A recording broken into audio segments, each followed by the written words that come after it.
Salut, aujourd'hui on revient vers vous avec une question. Comment bien réussir ses choix professionnels? Quand je dis choix professionnel, c'est changer de carrière, changer de vocation, changer de pays, rebondir. On va se poser cette question avec le présentateur et producteur du 20-20h, 20-20 tout simplement, ou Cyril de l'Astérie. Salut 20-20. Salut David.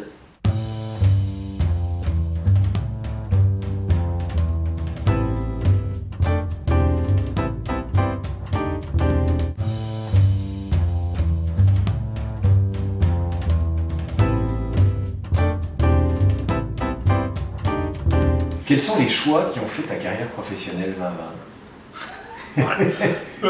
Alors, quels sont les choix qui ont fait ma carrière professionnelle? Premier choix, c'est que je savais écrire et j'avais envie d'écrire dans la vie. Donc je suis parti dans la pub, faire concepteur-rédacteur. Ensuite, je m'y suis ennuyé 10 ans après. Et je me suis dit, 10 ans quand même? Ouais, 10 ans. 5 ans chez Publicis et 5 ans dans une agence que j'ai créée qui s'appelle C-Dièse et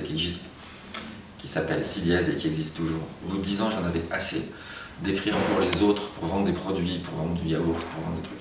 Et puis j'ai une anecdote qui m'a fait vraiment basculer. Ouais. C'est le jour de la demi-finale France-Croatie, 98. J'étais avec mon maillot au bureau, prêt à en découdre avec les Croates, prêt à partir à 6 h pour aller voir ce match. Et ma directrice de l'époque est venue au bureau en disant « Il faut absolument rendre la campagne pour demain ». Et ouais, c'était urgent. Il fallait que ce soit urgent pour demain, le lendemain, la campagne créative. Et donc avec le DA qui avait lui aussi son maillot, le directeur artistique, on était là, mais on peut pas, c'est pas possible, c'est France-Croatie, c'est une demi-finale de Coupe du Monde. Elle a dit, je suis désolé, mais il faut le faire, quoi. Et donc on était tous les deux dans l'immeuble, à bosser avec la radio. T'as déjà écouté un match de foot? France-Croatie, demi-finale? Avec les but de Thuram. T'étais là, tu le vois pas le match. Et ce jour-là, j'ai décidé que j'allais devenir entrepreneur.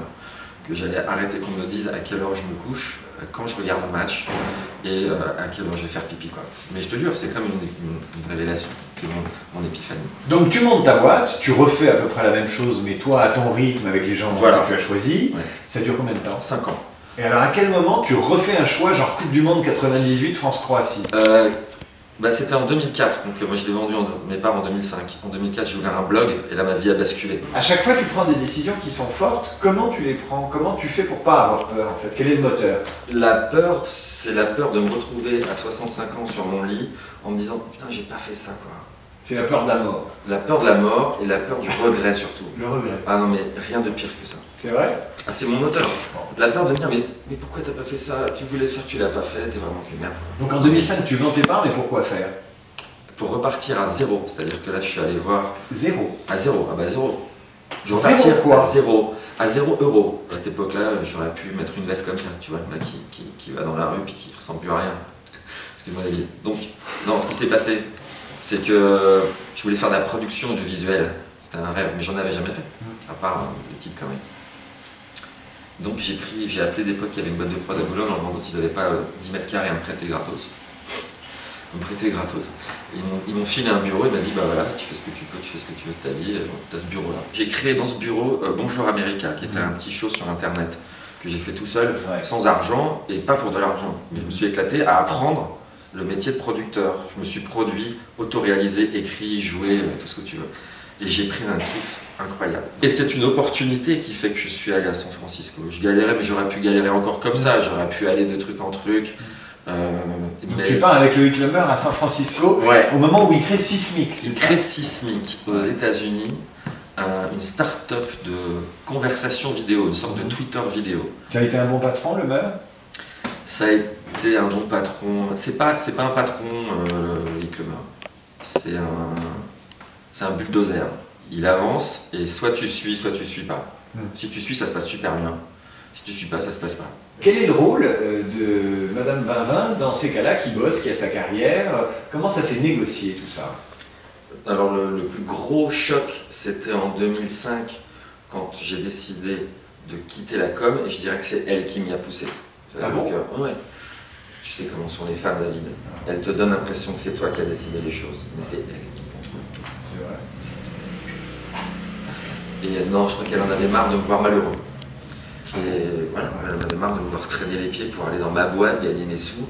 Et comme je crois que c'est une femme très bien, elle a dit, je sais, c'est pas ce qu'il faut que tu fasses, mais il faut que tu le fasses. Donc je l'aurais sans doute pas fait si j'avais pas eu son accord total Et non seulement accord, mais accompagnement, gestion, vas-y quoi. Ça c'est une force de dingue, donc je l'aurais pas fait je pense. Quels sont tes 3 trucs à toi quand tu reçois un candidat? Qu'est-ce que tu regardes? Qu'est-ce qui est important pour toi? J'aime bien, paradoxalement, alors que je suis dans un univers hyper créatif, j'aime bien les gens mesurés, qui n'essayent pas de te la faire à la one again pendant l'entretien. Je recrutais surtout des créatifs, des auteurs, des concepteurs-rédacteurs. Donc les mecs se disaient logiquement, je suis concepteur-rédacteur, donc mon CV c'est un mailing. Donc il y a une accroche, un visuel, des photos, des images, ils vont voir ça, ils vont m'acheter quoi. Et je sais que régulièrement j'ai pris les mecs qui avaient juste fait une belle petite lettre, bien propre, en disant regardez juste ce que j'ai fait, voyons-nous, tu vois, tranquille. Parce que quand tu es recruteur, tu as tellement peur que le mec il vienne te mettre le bazar dans ta boîte. Ah bon? Ah bah oui, tu vois c'est fragile un édifice d'entreprise. Mais moi je suis pas très bon après à gérer le même job que le mien. C'est-à-dire tous les concepteurs rédacteurs que j'ai eus ont été licenciés. D'accord. Bon, parce que tu t'es mêlé de leur travail, bah, j'espérais qu'ils soient super bons comme moi, tu vois, comme tu projettes, et c'est pas possible. Les gens ils sont différents, mais simplement je n'étais pas très bon à l'époque moi-même en management, donc voilà, j'ai dû en faire souffrir quelques-uns et je regrette ça aujourd'hui. Est-ce qu'il y a 3 questions que tu poses en entretien qui reviennent souvent ou pas du tout? Moi j'aime bien déstabiliser par des questions à la con. Genre ça va? Non mais je te jure, tu poses cette question-là. C'est horrible comment les gens sont mal. C'est vrai? Mais oui. Ça va? Ça va? Non mais ça va? Mais vraiment. Parce que souvent les gens sont oui, ça, non, pourquoi, qu'est-ce qu'il y a? Mais les gens, et là tu vois s'ils sont psychopathes ou pas. Non mais ça va. Ils se mettent à pleurer, non ça va, non ça va. Alors que si tu leur dis qu'est-ce que vous avez fait comme étude, ils savent te répondre très bien. Qu'est-ce que vous voulez faire dans 5 ans? Ils ont répété avec leur maman. Ces questions-là, moi j'y crois pas. Mais ça va. C'est bien dans les yeux. Et je te jure, tu vois la détresse, ou au contraire l'énergie, ou l'humour des gens. Ouais, ça va, et vous, sinon ça va. Tu peux même te marrer à cette question-là. Tu as recruté des gens sur Internet? J'ai recruté Florence Porcel sur Internet, qui est la community manager, et bien plus que ça dans notre émission. Un jour, pour l'émission, on s'est dit il faut quelqu'un qui a la patate, qui connaisse bien le web. Et je me suis souvenu de son CV vidéo. Et pourquoi je l'ai recruté? Parce que j'aurais pu l'appeler et que ce soit la cata. Mais je lui ai envoyé un message à 22h20. À 22h22, j'avais une réponse.